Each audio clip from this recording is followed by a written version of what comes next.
Hi, amigas. Let's make the super viral jicama lollipops. Start off with the peeled jicama and cut one end so it doesn't roll around on your cutting board.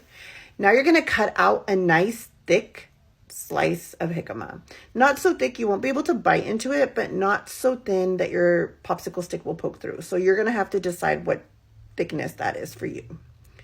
Push your popsicle stick in as deep as you can because you do not need it to break off. It is very heavy in weight and it needs to hold that weight of the jicama.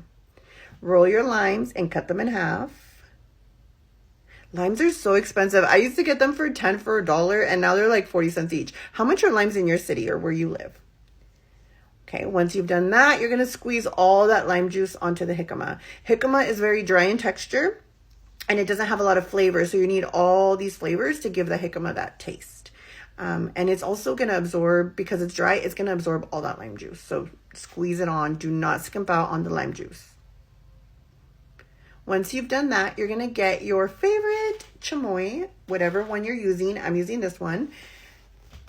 And you're going to massage it in. It's not going to stick right away. It's going to kind of like peel off like that did, but you're going to massage it in. And because the jicama is so dry, it's instantly going to start to try to absorb that chamoy. So the more chamoy, the more flavor. So don't be cheap on the chamoy.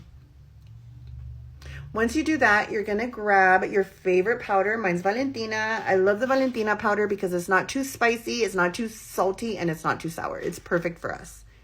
And you're going to evenly coat all that chamoy. Try to avoid any wet spots just so that it looks pretty. I'm going to sprinkle in that little wet spot. Perfect. You could have just sprinkled it all. I didn't even have to lay it on the plate. Once it's nicely coated, you're going to lay your chamoy on the other side of the jicama. And again, don't skimp out on the chamoy. You need all these flavors.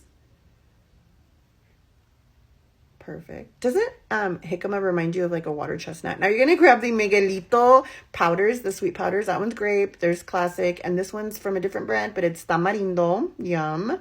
And you're going to evenly coat that side.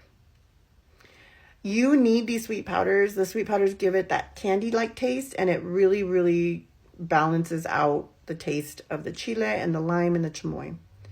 Dust off excess and enjoy. Bye!